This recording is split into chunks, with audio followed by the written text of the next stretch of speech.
코로나19 때문에 모든 것이 변해버린 세상입니다. 일상의 모습까지도 바꾸는 것이 위기입니다. 마당에서 강 목사님 그런 이야기 하시더라고요.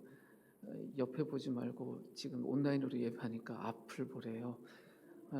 제가 이렇게 설교할 때 여기저기 많이 보는 사람인데 이것도 변해요. 그러니까 이 위기라는 것이 주는 유익이라고 하면 좀 역설 같지만 그 위기라는 것이 우리에게 다가오면 좀 쉼표같이 머물러서 일상 속에서 지극히 당연하다고 생각했던 것까지도 그래서 의미를, 가치를 진짜 그 속의 본질이 무엇인지 질문하게 합니다. 요즘 교회가 그렇지요. 예배가 무엇인지에 대한 질문들을 합니다. 예전에 우리가 예배가 무엇인지에 대해서 이렇게 진지하게 또 깊이 질문했는가 생각해 보면 글쎄요. 예배학을 전공하는 학자들이 아니면 예배의 여러 가지 이유들 때문에 매주 드리는 예배가 자신의 삶 속에서 큰 은혜가 되지 않았던 사람이 아니면 예배에 대해서 질문을 했을까? 그냥 매주 한 번씩 당연히 드리는 것이고 습관처럼 아니면 그냥 태어나서부터 계속 자랐던 나랑은 뗄 수 없는 무엇처럼 여기면서 우리는 그렇게 한 걸음 한 걸음 살아왔습니다. 세상이 다 멈춰버렸습니다. 그리고 이 위기 속에서 본질적인 질문들을 해요. 나는 누구인지, 나의 이웃은 누구인지, 또 교회도 질문하죠. 도대체 교회됨이 무엇인지. 정부의 어떤 이야기들에 대해서 잘 따르는 이들도 있지만 그것이 탄압이라고 말하고 왜 이렇게 하냐라고 이야기를 하면서 정치와 교회의 관계는 무엇인지, 세상 안에서 교회는 어떤 모습으로 서야 되는지에 대해서 예전과 달리 모두가 질문하고 있습니다. 진지하게 질문하게 됐습니다. 교회가 도대체 무엇인가? 그런데 교회 역사를 돌이켜보면 교회가 무엇인지에 대한 질문은 거듭 계속 질문되어 왔습니다. 우리의 첫 선배라고 할 수 있는 초대교회의 우리 선배들도 그랬고요. 종교개혁을 일으켰던 우리의 선배들도 그랬습니다. 어쩌면 우리는 20세기 또 21세기를 두 세계를 이렇게 거듭 연결해서 살면서 교회가 무엇인가 계속 질문해야 합니다. 또 21세기가 시작되고 20년이 지났습니다. 세상이 많이 변했습니다. 변한 세상 속에서 교회가 정말 어떤 모습이어야 되는가에 대한 질문들을 계속해야지요. 그리고 또다시 20년이 지난 이후에도 교회가 이 세상 안에서 교회다우려면 어떤 모습이어야 되는가 계속 질문해야 합니다. 어쩌면 이 본질적인 질문을 멈추는 순간부터 우리는 과거라는 어떤 특정 지점에 머물러서 현재라는 시간 속에서는 별 의미가 없고 가치가 없는 그런 모습으로 살아갈 수도 있습니다. 우리 세대가 다음 세대에게 줄 수 있는 좋은 유산이 무엇일까? 그것은 정해진 답이 아니라 어쩌면 가장 본질적인 질문을 스스로 할 수 있도록 우리의 후배들에게 무엇을 묻고 물어야 되는지 그것을 우리 선배들이 우리에게 넘겨주었듯이 넘겨주어야 할 것입니다. 지난주에서 교회가 무엇인가 본질적인 질문들을 계속 해보려고 합니다. 성경은 교회라는 것에 대해서 우리에게 일러줄 때 은유법을 사용을 합니다. 그럴 이유가 있었죠. 신약 성경의 배경이 됐던 초대교회 우리의 선배들 이미 교회가 되어서 살고 있었지만 이미 자신들이 살고 있는 그 교회가 무엇인지에 대해서 배울 필요가 있었습니다. 낯선 것이었어요. 그래서 성경이 이미 그 사람들이 일상 삶 속에서 잘 알고 있는 무엇을 통해서 교회가 무엇인지 은유법을 통해서 알려줍니다. 대표적인 게 지난주에 살펴봤던 것처럼 교회는 가족이다라고 이야기했던 것이 있고요. 오늘 살펴볼 것 교회는 그리스도의 몸이다라고도 하고요. 하나님의 성전이다라고도 이야기하고 그리스도의 신부이다라고 이야기를 합니다. 가족이나 몸이나 성전이나 신부 이런 말들은 1세기에 우리 선배들이 잘 알던 말들이었습니다. 근데 이미 잘 알고 있는 그 말을 가지고 낯설고 이제 시작된 교회가 무엇인지에 대해서 이야기를 하는 거지요. 오늘은 그리스도의 몸이라는 것이 교회의 한 의미인데, 그럼 그것이 정말 우리에게 어떤 의미인지에 대해서 생각해 보자고 합니다. 그럼 신약 성경에서 도대체 그리스도의 몸을 어떻게 이야기하는지 저희가 좀 알고 집중하지 않으면 우린 그냥 평소 내가 알고 있던 그 언어 세계 속에서 교회에 대해서 오해할 수 있습니다. 신약 성경은 그리스도의 몸 하면 대표적으로 세 가지로 사용해요. 첫 번째가 우리가 잘 알고 있는 그리스도의 실제적인 몸입니다. 어머니 마리아로부터 받았던 우리와 똑같은 인간의 그 몸, 그것이 그리스도의 첫 번째 몸 이야기를 합니다. 우리와 똑같은 조건에서 고난을 받으시고 죽으셨습니다. 우리하고 다른 몸이 아니죠. 똑같이 상처 입고 똑같이 연약하고 한 그 몸. 근데 부활하신 이후에는 바로 그 몸이 하나님의 영광스러운 몸으로 변화됐습니다. 이것이 우리에게 주는 이야기가 있어요. 이 그리스도 몸의 실제성이 우리에게 던져주는 것. 그리스도는 실제 이 땅에 계셨다는 거예요. 죽을 수 있는 몸을 갖고 오셨습니다. 구원을 위해서, 속죄를 위해서 죽으실 수 있는, 대신 죽을 수 있고 대표해서 죽을 수 있는 그 몸을 갖고 계셨습니다. 굉장히 본질적인 사건이죠. 그리고 우리가 사도신경을 통해서 늘 신앙 고백을 하면 제일 마지막 부분에서 우리가 몸의 부활을 믿습니다. 우리의 몸이 영광스럽게 변할 것을 늘 고백합니다. 그리스도의 몸이 그랬기 때문에 우리는 이렇게 고백합니다. 그렇다면 우리는 더더욱 우리 신앙의 중심에 있는 우리 몸의 부활이 무엇인지 알기 위해서라도 그리스도의 몸이 의미하는 것이 무엇인지 더 묻고 더 배울 필요가 있습니다. 신약 성경에서 말하는 그리스도의 몸의 두 번째는 성찬할 때에 그리스도가 말씀하셨던 그 빵이에요. 최후의 만찬 때 예수님이 그런 이야기 하셨잖아요. 사도들에게 이것은 나의 몸이니 이걸 먹어라, 또 기념하라고 이야기를 하셨습니다. 그 빵이 의미하는 것이 뭡니까? 그리스도의 깨어진 몸. 실제 그리스도의 몸이 찢어지고 깨어지지 않았습니까? 그리스도의 희생을 의미를 합니다. 바로 그 대속의 죽음을 죽으셨던 그 그리스도 자신, 그 희생을 의미합니다. 세 번째 몸이 바로 이 신비한 연합체로서의 교회.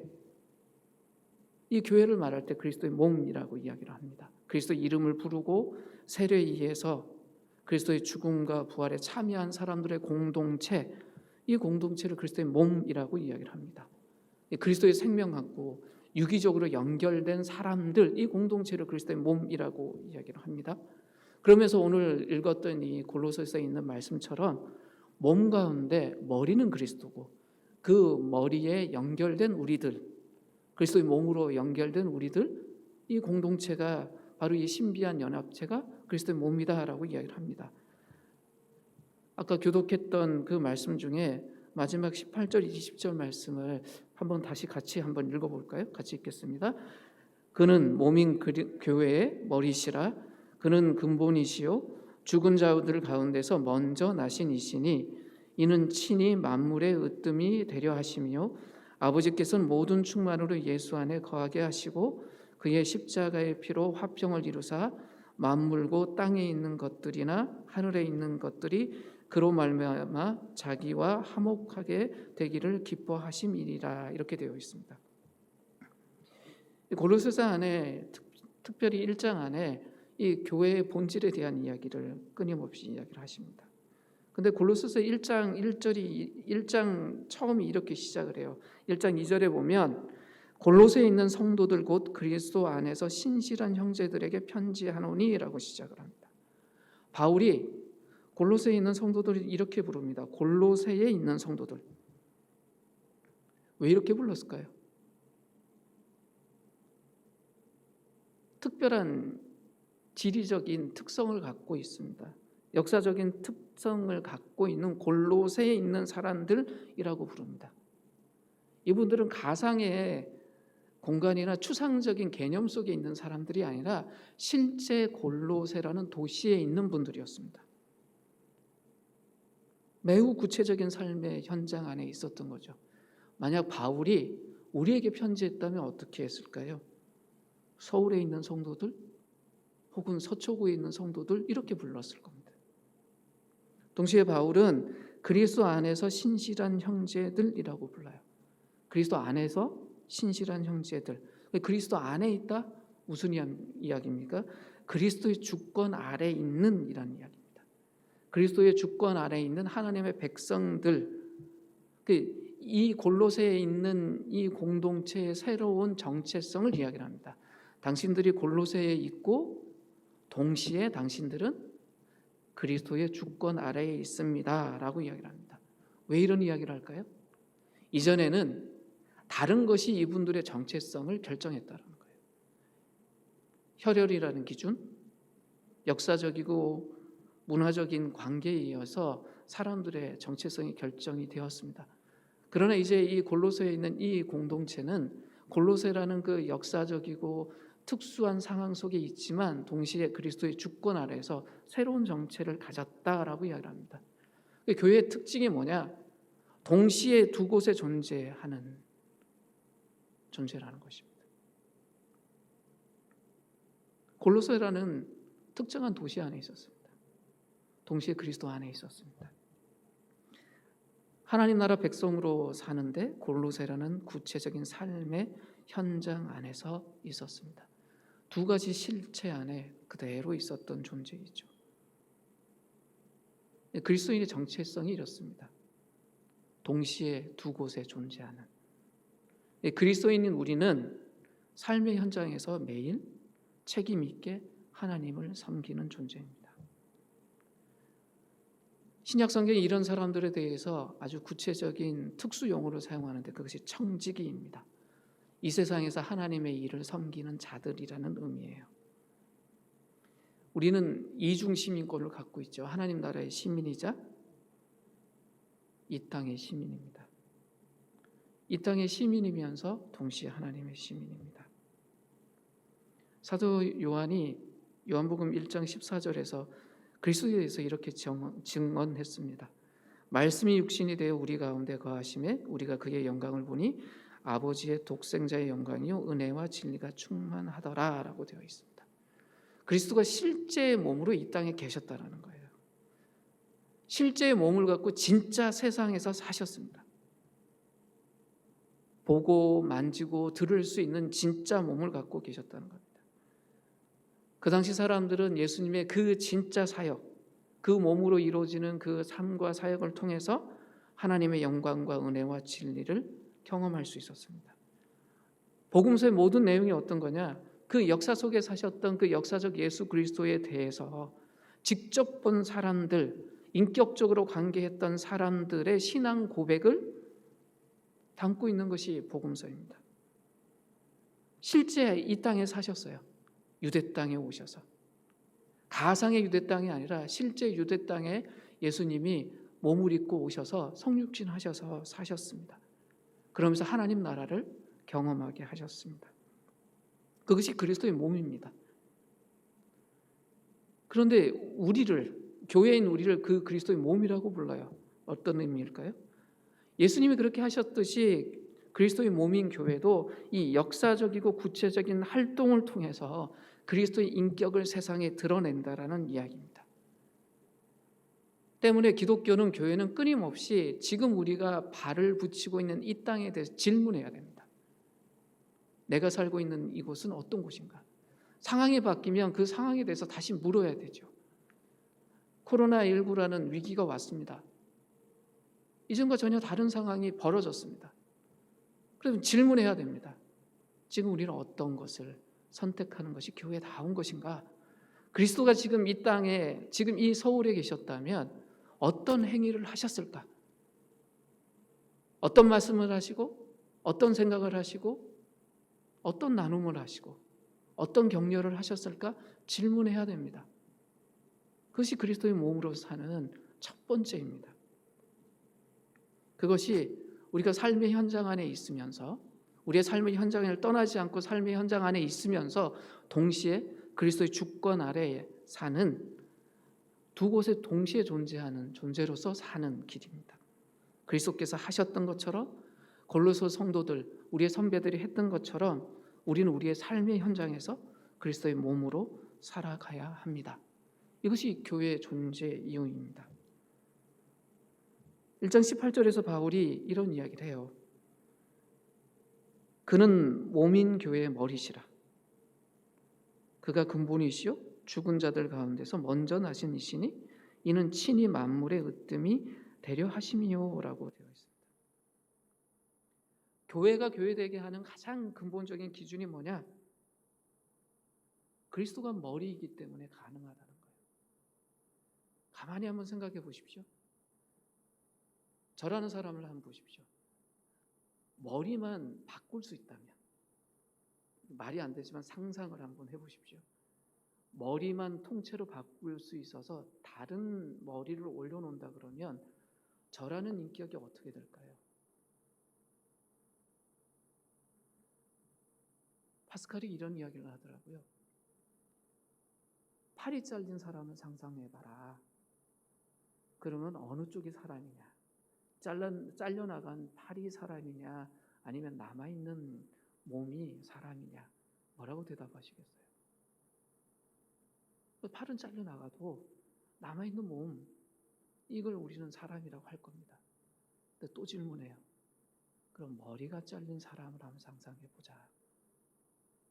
그렇다면 어느 쪽을 그 사람이라고 말할 수 있겠냐라고 물어요. 오래전 우리 선배의 질문입니다. 몸을 생각할 때 그 사람의 그 인격이 온전하려면 머리와 그 몸의 관계가 가장 소중합니다. 고대인들도 그렇게 생각을 했습니다. 그래서 신약 성경이 그렇게 이야기를 하는 거예요. 그리스도의 몸으로서 우리가 교회에 될 때 가장 중요한 건 뭐냐면 머리가 누구냐라는 것입니다. 정말 그리스도가 그 공동체의, 그 개인의 머리가 되고 있느냐라고 묻는 것입니다. 고대 사람들에게 있어서 머리는 그 몸을 지배하는 것이기도 했고 그 몸에 생명과 영향을 주는 지체로 생각을 했습니다. 오늘 본문에서는 머리에 해당하는 헬라어가 케펠레라는 단어인데요. 지휘관을 의미하는 단어이기도 합니다. 무슨 이야기입니까? 그리스도가 교회의 통치자, 지휘관이라는 것이에요. 정말 교회에 있는 모든 지체들이 그리스도의 통치를, 지휘를 받고 있느냐, 그것이 중요하다는 이야기입니다. 근데 왜 몸으로 이야기를 했는지 가만히 생각해 보십시오. 그것이 중요합니다. 의사가 하는 이야기라고 한번 생각해 보세요. 우리 몸에 가장 그 대표적인 전문가가 의사잖아요. 그럼 의사가 우리에게 이 말을 한다고 생각해 보십시오. 당신의 머리와 당신의 몸은 잘 연결되어 있느냐? 당신의 각 몸의 지체들이 당신 머리에 통제를 잘 받고 있느냐? 그렇다면 당신의 몸은 온전하다라고 말하는 것이라면 쉽게 이해할 수 있는 것입니다. 이렇게 이야기를 합니다. 그리스도가 근본이다. 죽은 자들 가운데서 먼저 나신 이다. 만물의 으뜸이 되시기 위함이다. 그리스도가 왜 부활하셨냐? 만물의 주가 되시기 위함이다. 만물의 주. 우리가 만질 수 있고 볼 수 있고 또 볼 수도 없고 만질 수도 없는 모든 것들의 지배자고 통치자고 주인이 되시기 위해서 그분이 부활하셨다. 타락하고 부패한 모든 피조물들을 새롭게 하시기 위해서 그리스도가 주가 되셨다. 그렇다면 당신들은 어떠한가? 라는 질문을 하는 거예요. 근데 우리가 만나는 세상이 어떠냐? 아직 만물이 그리스도 앞에 다 무릎 꿇지 않았어요. 하나님 나라가 분명히 이미 시작되었지만 완전히 완성된 모습으로 우리에게 다가오지 않아요. 이것이 신약 성경이 우리에게 말해주는 거예요. 근데 바로 이 부분에서 지금 그리스도의 몸인 우리 교회를 향해서 우리의 사명이 무엇인지, 우리의 책무가 무엇인지가 드러납니다. 교회의 머리이신 그리스도가 몸인 교회를 통해서 하시고 싶은 일이 있어요. 그분이 하시려고 했던 일, 하시고 계신 일, 궁극적으로 만물을 하나님 앞에 그 통치 아래 있게 하는 그 일을 이제는 그리스도의 몸인 그 교회를 통해서 실제적으로 이루려고 하시는 것입니다. 그 교회가 뭐 하는 곳이냐? 세상을 버려두는 곳이 아니라 하나님의 통치 밖에 있는, 아직 하나님 앞에 돌아오지 않은 그 세상을 버려두는 곳이 아니라 그 세상이 그리스도의 통치 아래, 하나님의 통치 아래 올 수 있도록 삶의 모든 영역에서 그리스도의 주권이 드러나도록 애쓰고 노력하는 공동체라는 의미입니다. 이 세상은 이제는 그리스도의 몸인 교회를 통해서 구원을 얻어요. 처음 그리스도가 오셔서 자신의 몸을 찢기고 희생하고 세상을 살려내셨던 것처럼 이제는 이 땅에 있는 그리스도의 몸인 교회가 그 역할을 하는 것입니다. 바울 사도는 자신의 서신을 통해서 끊임없이 그리스도가 교회의 머리라고 표현을 합니다. 에베소 4장 16절에서 이렇게 이야기를 합니다. 그에게서 온몸이 각 마디를 통하여 도움을 받음으로 연결되고 결합되어 각 지체의 분량대로 역사하여 그 몸을 자라게 하며 사랑 안에서 스스로 세우느니라 라고 이야기를 합니다. 왜 이런 이야기를 하느냐? 몸의 지체가 내 통째를 제대로 받아야 하는 것처럼 그리스도인은 예수 그리스도의 명령과 권위 안에 함께 움직여야 된다는 것을 강조하는 것입니다. 왜 이런 강조를 할까요? 교회 안에 여러 유형의 사람들이 있기 때문에 그렇습니다. 언어도 다르고 인종도 다르고 습관도 다르고 문화도 다른 사람들이 함께 교회를 이루고 있었습니다. 많은 차이들이 있었습니다. 그리고 수많은 은사도 있었고 다양한 배경을 가지고 있었습니다. 참 달랐어요. 우리는 지금 다 한글을 이야기하면 다 알아들을 수 있는 사람들이지만 아마 그때 그 사람들, 우리의 선배들 중에는 분명히 어딘가 통역하지 않으면 이해할 수 없는 사람들도 있을 수 있었을 겁니다. 근데 그런 모든 신자가 하나 되게 하는 한 가지 원리가 있었는데 그것이 무엇이었냐? 각자 모두가 머리이신 그리스도께 믿음을 갖고 순종하는 것이었습니다. 교회다운 교회로 기능하려면 원리는 하나였습니다. 개인의 정체성을 잃어버리지 않으면서도 온전한 공동체가 되려면 원리는 하나였어요. 각 지체가 머리이신 그리스도께 붙어 있는 거예요. 모든 신자가 그리스도와 연합되어 있어야 됩니다. 그렇다면 그리스도와 연합된다는 것이 무슨 의미냐? 실제적으로 머리이신 그리스도의 주권 아래, 그 통제 안에 있어야 된다는 이야기입니다. 그 이야기를 바울이 쉽게 이야기를 해요. 우리 몸의 각 지체가 몸의 통제를 따르지 않는다면 어떻게 되겠냐? 우리가 어떤 특정 지체가 머리의 통제를 따르지 않을 때 의학적으로 그건 잘못됐다고 말하잖아요. 어느 날 아침에 일어나서 이렇게 스트레칭 하시면서 일어나려고 하는데 몸이 좀 말 안 들을 때도 가끔 있으시죠? 제가 좀 자는 모습이 안 좋아요. 이렇게 늘 왼쪽으로 이렇게 기대고 자요. 그래서 어느 날 보면 아침에 푹 잘 자고 일어났는데 한쪽 팔이 저릴 때가 있어요. 그러면 이 팔부터 들려고 하잖아요. 근데 안 움직여요. 분명히 뇌는 계속 이 팔 들려고 하는데 얘가 안 움직여요. 그럼 정상적인 상태인가요? 아니란 말이에요. 분명히 내 몸인데도 내 통제를 안 받는 거예요. 못 따르는 거죠. 그럼 문제가 생겨요. 요즘 되게 식당 가면 의자에 앉지만 요즘도 보면 이렇게 그냥 이렇게 바닥에 앉는 식당 있죠. 그런 데서 식사하고 이야기하다만 한 1시간, 2시간 있다가 일어나려고 그러면 다리에 치 나고 하면 참 걷기 불편하고 그러지 않으십니까? 저는 늘 그래요. 늘 오른쪽 다리에 쥐가 나면 이거 분명히 내 다리인데 내 마음을 대로 움직이지 않고 정말 일행들이 많으면 빨리 나갈 수도 없고 막 그래요. 이 지체가 통제를 받지 않는 건 비정상적인 상황이에요. 손을 움직이려고 해도 제대로 움직이지 않아요. 그럼 그게 전체 몸에 영향을 주는 거죠. 이처럼 각자에게 맡겨진 고유한 자기의 역할에 충실할 때 몸이 성장을 합니다. 이걸 통해서 교회가 무엇인지 이야기를 하는 거예요. 각 사람에게 주신 은혜의 선물이 있다. 그렇다면 그것이 무엇인지 알고 개발하는 것이 필요하다. 어떻게 활용해야되는지 정확하게 알아야 된다. 교회가 교회다우려면 각자 자기 자신이 누구인지를 알아야 한다. 다른 사람 쳐다보기 전에 자기 자신을 먼저 봐야 돼요. 나는 이 공동체 안에서 어떤 역할이 주어진 사람인가? 내가 누구인가라는 질문을 놓쳐버려서는 안 됩니다. 한번 생각을 해보세요. 이 눈이 발처럼 돌아다니겠다 그러면 될까요? 손이 입처럼 말하려고 하면 되겠습니까? 아니요. 각 지체가 자기 자신에게 주어진 소명을 정확하게 파악해야 됩니다. 그리고 각 지체의 분량대로 활동해야 합니다.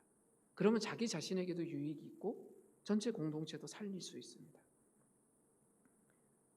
만약 지체가 자기 분량대로 움직이지 않으면 문제가 생깁니다. 그 개인뿐만 아니라 전체 몸에 문제가 생깁니다. 한번 생각을 해보십시오. 손을 움직일 수 없어서 음식을 먹을 수 없다. 손 하나 못 움직이는 건데 음식을 먹을 수 없다. 그러면 전체 몸에 영향을 가죠. 근데 손은 움직여요. 그래서 입에 음식을 넣었어요. 근데 입이 말을 듣지 않으면 어떻게 될까요? 전체 몸에 문제가 생겨요. 손은 입에 음식을 넣어야 되고 입은 음식을 부숴야 되고 그리고 식도는요. 음식물을 위장에 잘 전달해야 되고 위장은요. 잘 소화시켜야 돼요. 그래야 몸 전체가 건강합니다. 어느 것 하나도 역할에 소홀하면 몸 전체 이상이 생기는 거죠. 그래도 어느 것 하나도 그 역할이 과도하면 그것도 문제가 됩니다. 결핍도 문제고 과잉도 문제입니다. 더하지도 말고 덜하지도 말아야 됩니다. 자기 분량만큼 움직여야 합니다. 공동체 안에 분란을 일으키는 경우가 대표적으로 이 두 가지예요. 결핍과 과잉이에요. 이 두 분류의 사람들이 큰 상처를 남기고 공동체를 떠나요. 이 결핍의 사람들은 어떤 종류냐면 나누고 섬기는 자리에 잘 나타나지 않아요. 늘 피하고 빠져버립니다. 반대로 이 과잉인 사람들도 있어요. 자기 일을 세우려고 과도하게 충성을 합니다. 게으르고 무관심한 태도를 갖고 있는 사람들.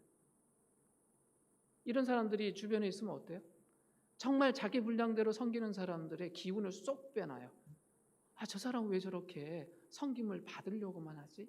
왜 나누지 않고 저러려고 하지? 근데 반대로 자기 일을 내세우기 위해서 열심히 과잉인 사람들은 주변 사람들을 격려하긴 해요. 그리고 어떤 결과물을 내기 위해서 애를 쓰면서 자기만큼 하지 않는 사람들을 정죄하고 막 의도적으로 부담 주고 힘들게 합니다. 그러면서 어떻게 합니까? 나만큼 왜 섬기지 않느냐고 이야기를 하죠.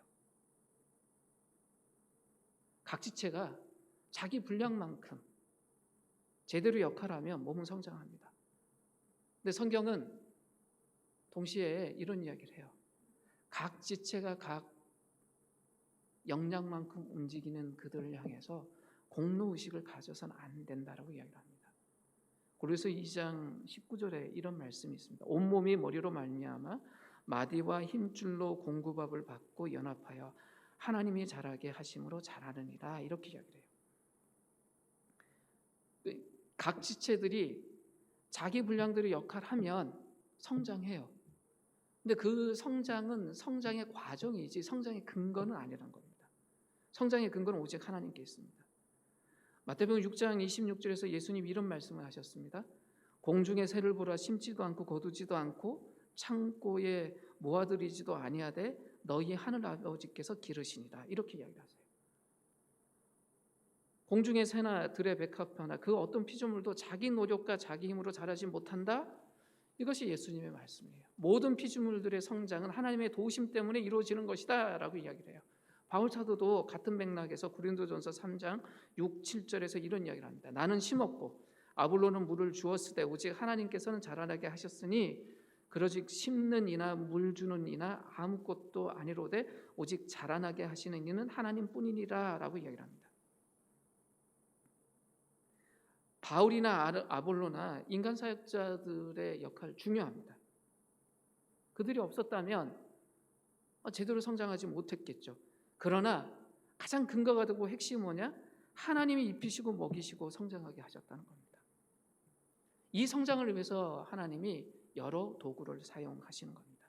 각 몸의 각 지체인 우리는 바로 그런 쓰임을 받는 것이죠. 하나님이 우리를 잘 사용하셨다면 그거 자체로 우리 자신이 감사할 일이지 우리 자신에게 공로를 돌려서는 안 되는 일입니다. 더불어 바울 사도는 그리스도의 몸인 우리를 향해서 우리에게 남아있는 고난이 있다라고 또 이야기를 합니다. 그래서 1장 24절에서 바울 사도가 이런 이야기를 합니다. 나는 이제 너희를 위하여 받는 괴로움을 기뻐하고 그리스도의 남은 고난을 그의 몸된 교회를 위하여 내 육체에 채우노라라고 이야기를 해요. 근데 이 말씀 오해해서는 안 됩니다. 구원 사역을 위한 고난이 남아있는 거냐? 아닙니다. 구원을 위한 고난은 그리스도께서 온전히 다 치르셨어요. 그리스도의 구원 사역이 부족해서 그리스도의 몸인 교회가 무엇인가 해야 된다는 그 이야기가 아닙니다.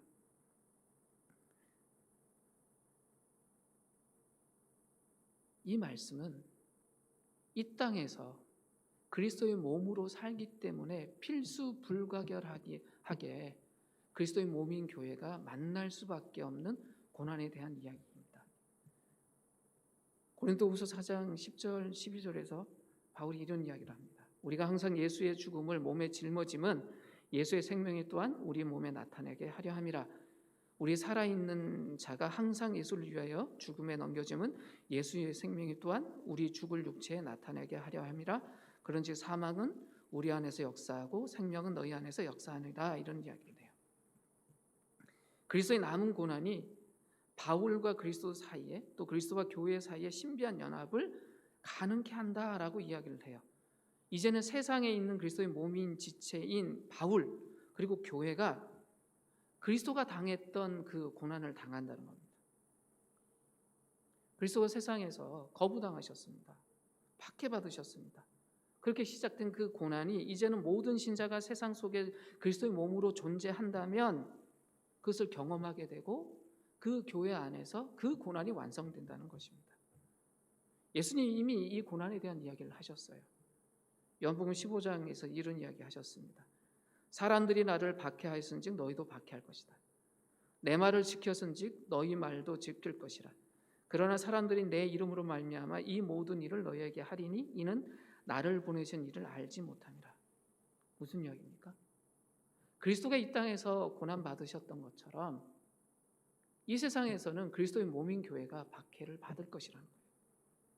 바울에게만 해당되는 이야기가 아니라 초대교회 우리 선배들에게만 해당되는 이야기가 아니라 모든 신자가 그리스도와 하나로 연합하는 순간부터 이 고난에 직면할 것이라는 이야기입니다. 무슨 이야기냐? 세상의 존재 방식, 세상의 생활 방식을 거부하고 그리스도의 존재 방식, 그리스도의 생활 방식을 따르는 순간부터 세상과 불화가 있다는 거예요. 불가피하게 생기는 고난이 교회에 있다는 것입니다. 그래서 이 고난이 기쁨이 된다라고 바울 사도는 이야기를 합니다.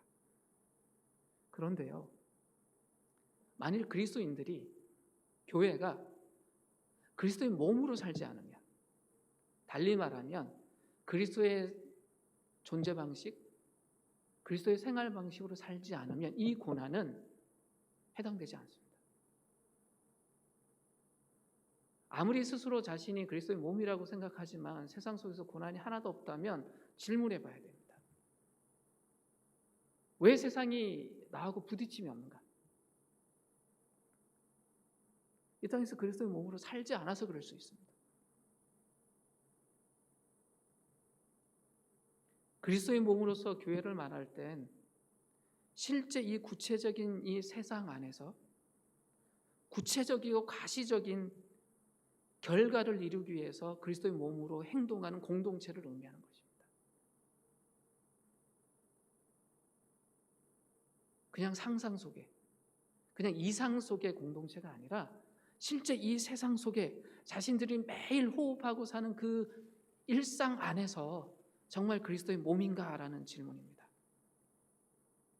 그래서 그리스도의 몸으로서 교회라는 말을 다른 말로 고치면 작은 예수, 작은 그리스도라고 말할 수 있습니다. 실제 자신의 삶 속에서 이 땅 안에서 그리스도의 행위를 하는 자들, 그 개인과 공동체를 말하는 것입니다. 그럼 그리스도의 행위가 무엇입니까? 그리스도의 실제적인 인격과 가르침, 그 사역을 포함하는 모든 것을 전인격적인 삶을 통해서 드러내는 걸 이야기를 합니다. 그리스도처럼 생각하고 그리스도의 심정을 가지고 그리스도의 의도를 똑같이 느끼면서 생각하고 행동하는 것, 달리 말하면 그리스도를 복제한 것처럼 사는 것, 그것을 의미합니다. 예수님이 이 땅에서 실제로 사셨어요. 실제로 사시면서 사역하셨습니다. 근데 그분의 삶과 그 사역을 통해서 세상은 하나님 나라를 경험했습니다. 그렇다면 그리스도를 따르는 그리스도의 몸인 교회는 어떻게 해야 되느냐? 바로 자신들이 살고 있는 그곳, 그 역사적인 현장 안에서 구체적인 활동을 통해서 그리스도의 인격을 드러내야 합니다. 설교 앞부분에서 이야기했지만 지금 코로나19 때문에 전 세계가 스탑됐습니다. 일상적인 상황과 전혀 다른 상황이 지금 벌어졌습니다. 앞으로 한 달이 이어질지 2달이 더 이어질지 모릅니다. 아이들의 개학도 3월 넘겨서 지금 4월에 할 수 있을까 없을까까지 염려하는 상황입니다.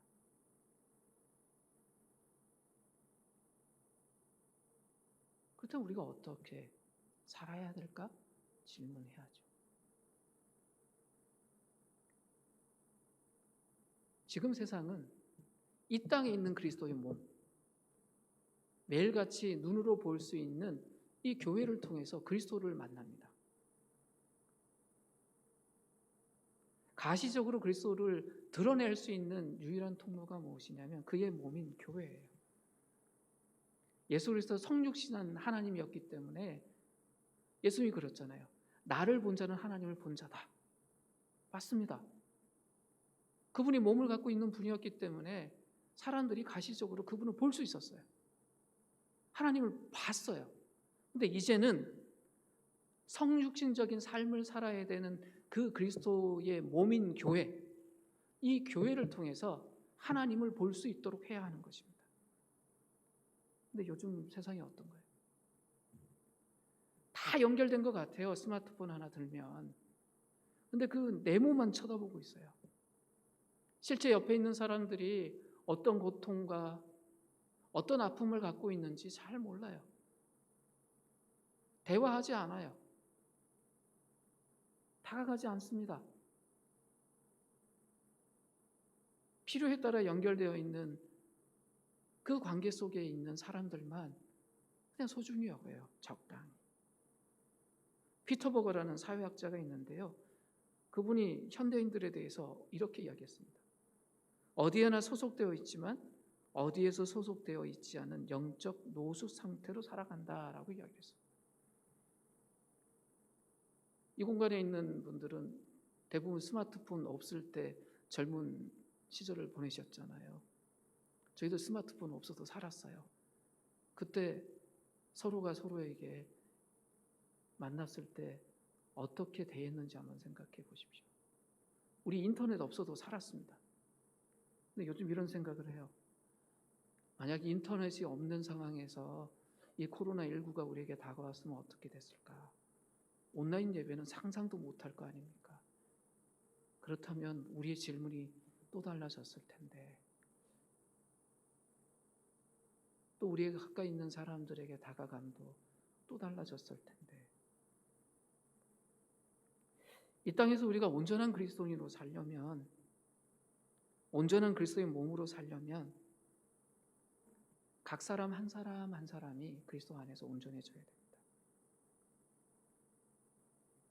바울 사도 골로새 1장 28절에서 이렇게 이야기를 합니다. 우리가 그를 전파하여 각 사람을 권하고 모든 지혜로 각 사람을 가르침은 각 사람을 그리스도 안에서 완전한 자로 세우려 합니다. 길지 않은 이 구절에 각 사람을 3번이나 반복해서 강조해요. 한 사람 한 사람 예외가 없다라는 거예요. 우리가 온전해져야 된다, 완전해져야 된다라고 이야기를 합니다.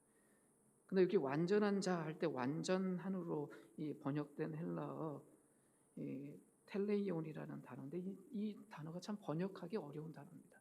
새 번역 성경에는 온전한이라고 되어 있기도 합니다. 그런데 이 단어가요, 퍼펙트라는 의미로, 완전한이라는 의미로 사용된 경우는 단 한 번도 없습니다. 우리가 퍼펙트하면 그 부족함이 단 1도 없다라는 상태잖아요. 그렇게 번역하기에는 너무나 강한 표현이에요. 우리가 성숙한이라는 의미로 번역하면 너무 약해요. 왜냐하면 성숙하다는 건 이 상대와 비교해서 조금만 나오면 나는 저 사람보다 좀 성숙하다라고 표현할 수 있잖아요. 근데 그런 의미가 아니에요. 그럼 여기 완전하다는 의미가 뭐냐? 약함도 있고 강함도 있고, 그러니까 긍정적인 면과 부정적인 면을 다 갖고 있음에도 그리스도께, 그 주님께 온전히 헌신되어 있어서 그 행실을 수행함에 있어서 부족함이 없다라는 의미로 받아들이면 제일 좋습니다. 이렇게 한번 상상을 해보죠. 저 말고요, 지금 요 앞에 몸이 굉장히 잘 관리되고 이렇게 이렇게 다듬어진 운동선수가 딱 있다고 생각을 해보십시오. 그러면 저보다 아마 팔에 근육도 많고 다리에 근육도 많고 굉장히 단단하고 딱 보면 저 사람 몸 참 온전하다, 완전하다 말할 수 있잖아요. 그러니까 뭐 웬만한 거 다 들 수 있고 그런, 그것도 완전한 거예요. 온전한 거예요. 근데 저도 이렇게 팔 움직이고 다리 움직이고 하는데 별 문제 없거든요. 그럼 저는 온전하지 않은 건가요? 저도 온전한 거예요.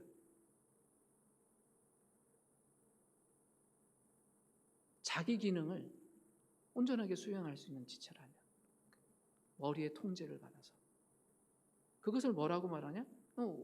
온전하다, 완전한 자가 된다고 이야기를 한 겁니다. 가장 핵심이 뭐였어요? 머리의 통제를 제대로 받고 있냐. 많은 목소리들이 경쟁하면서 우리에게 다가와요. 우리의 충성을 이끌어내려고 합니다. 우리는 하나의 주인이 있는 곳에 사는 존재가 아닙니다. 무슨 생각만 하려고 하면 수많은 것들이 우리 속에 있어서 우리의 생각을 복잡하게 하고 그리스도가 아닌 주인을 자꾸 따라가도록 만듭니다. 말을 할 때도 그렇고 어떤 행동을 해야 될 때도 자꾸 다른 주인들이 그리스도가 아닌 다른 주인에게 순종하도록 이끕니다. 그것이 아니라 그리스도에게 온전하게 순종하고 있다, 우리의 머리인 그분에게 온전하게 연결되어 있다, 바로 그것이 온전하다는 의미입니다. 늘 이렇게 되려면 어린아이처럼 있어서는 안 됩니다. 우리 스스로 우리의 인생을 돌아보면 어린아이 때 쉽게 어떤 충동에 잘 넘어갔었죠. 이건 신체적인 이야기를 하는 것이 아닙니다. 요즘 사회를 욕망사회라고 하잖아요. 어떤 분이 백화점을 가야 되는 이유를 이렇게 이야기하더라고요. 뭔가 살 것이 있어서. 뭘 살 건데요? 그러니까 가면 살 게 있을 것 같대요. 무슨 이야기시냐고. 분명히 가면 살 게 있대요. 무슨 이야기냐? 정말 나에게 필요가 있어서 어떤 물건을 사려고 하는 것이 아니라 나의 욕망을 채우고 싶은 거예요. 분명히 거기 가면 살 것이 있을 것 같아서 나는 간다는 거예요. 그리고 무언가 하나 사오면 굉장히 뿌듯해합니다. 우리가 그런 존재예요. 허약한 상태에 있으면 우리가 그런 존재로 삽니다. 어린아이처럼. 검면받기 싫어하고 배우기 싫어하면 늘 어린 상태로 있습니다. 잘못이 있으면 고치고 교정해야 되는데 그걸 거부하면 성장하지 못해요. 그리고 큰 문제를 일으킵니다. 나는 내가 알아서 해 라고 외쳐버리면 전체가 떨어져서 독자 노선 걷는 거죠. 우리의 실제 몸이 그렇게 된다면 어떻게 될까요? 상상해 보십시오.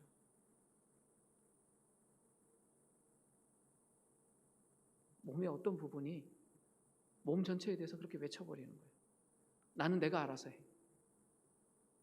그럼 병원 가서 고쳐야 돼요. 그리스도의 몸인 교회도 마찬가지입니다. 머리이신 그리스도를 중심으로 모두가 한 몸으로 연결되어 있기 때문에 각 사람이 누구인가에 따라서 몸 전체에 영향을 받는 것입니다. 우리는 그리스도의 지체입니다. 우리는 공동체를 통해서 그리스도를 경험해요. 공동체를 통해서만 우리가 그리스도의 몸이라는 것을 경험합니다. 우리 중에는 복음 전도에 은사를 가진 분들이 있어요. 우리 자신은 잘 못하지만 다른 이가 그 은사를 갖고 있으면 우리를 통해서 복음이 전달된다는 것을 함께 경험합니다. 또 어떤 분들은 가르치는 은사가 있어요. 그래서 그분의 가르침을 통해서 그리스도의 복음을 잘 이해하게 되면 이렇게 가르침이 세대를 이어서 또 누군가를 통해서 연결되는구나. 우리 공동체를 통해서 경험해요.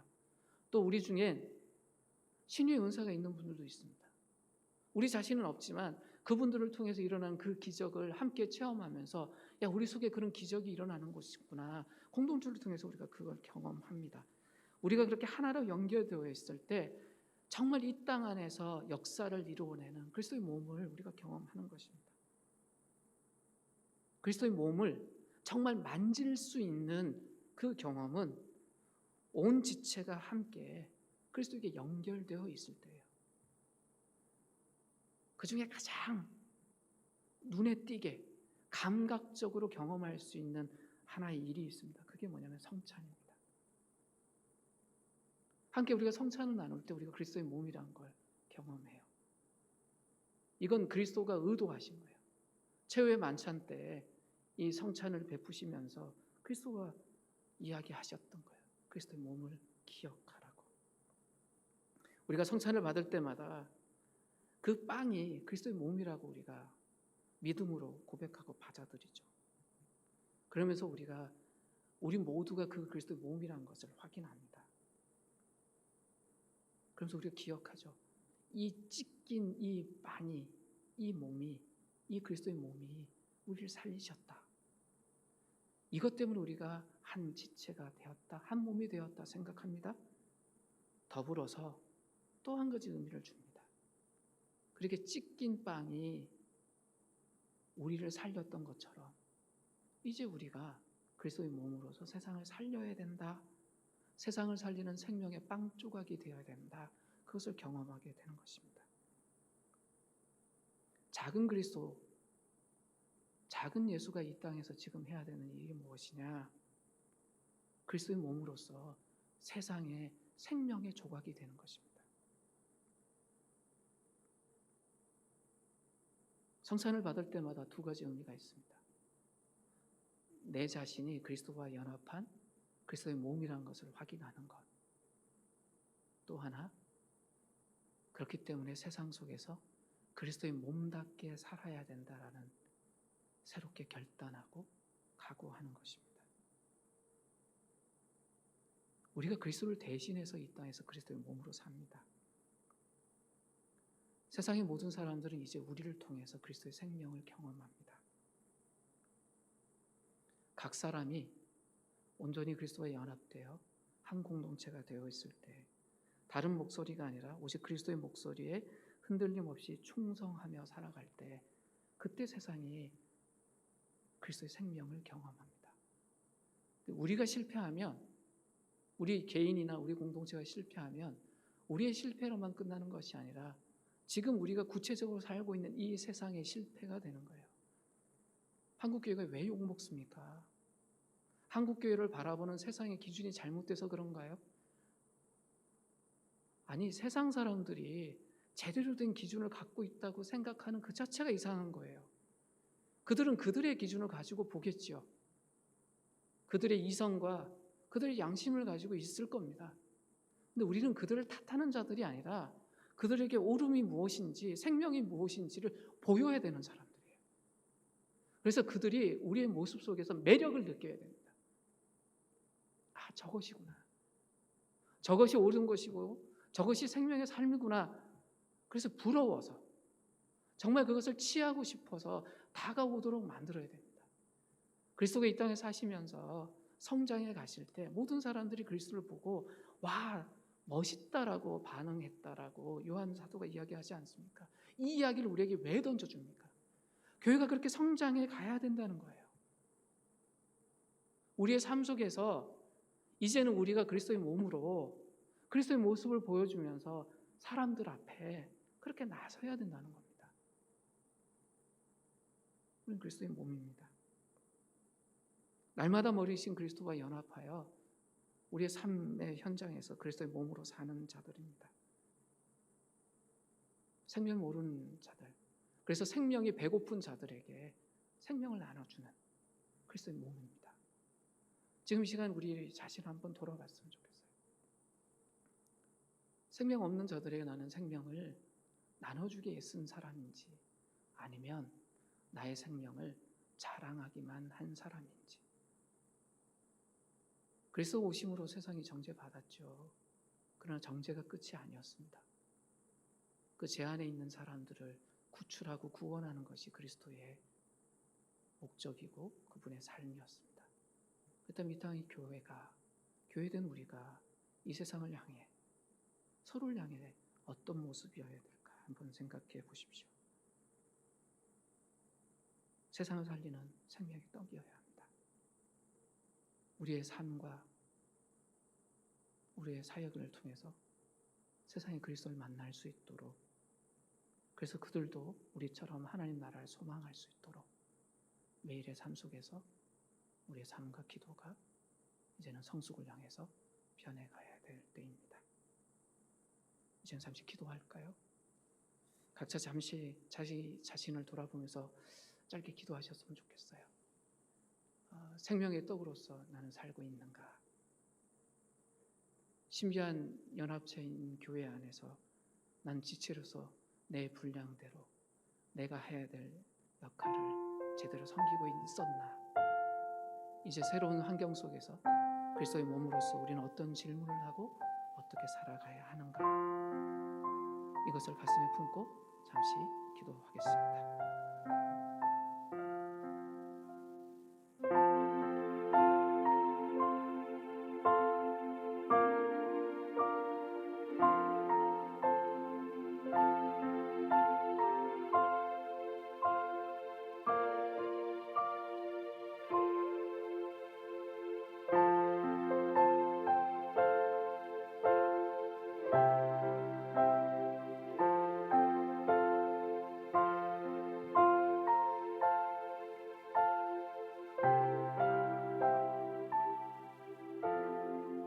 하나님,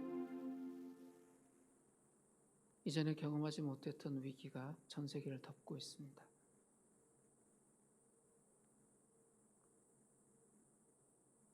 이 위기 안에서 교회된 우리가 그리스도의 몸으로서 어떻게 살아야 하는지에 대해서 진지하게 하나님 앞에서 질문하고 하나님 말씀을 따라 순종하며 살게 하여 주시고, 우리의 삶을 통해서 위기 안에 있는 이 세상이 두려움이 아니라 하나님의 생명과 구원을 경험할 수 있도록 하나님 이 위기를 바꾸어 하나님 나라의 잔치가 열릴 수 있도록 우리를 그렇게 사용하여 주시옵소서. 우리의 매일의 삶 속에서 그리스도의 생명이 우리를 통해서 세상으로 넘쳐 흘러가기를 기대합니다. 우리의 머리이신 예수 그리스도의 이름으로 기도드립니다. 아멘.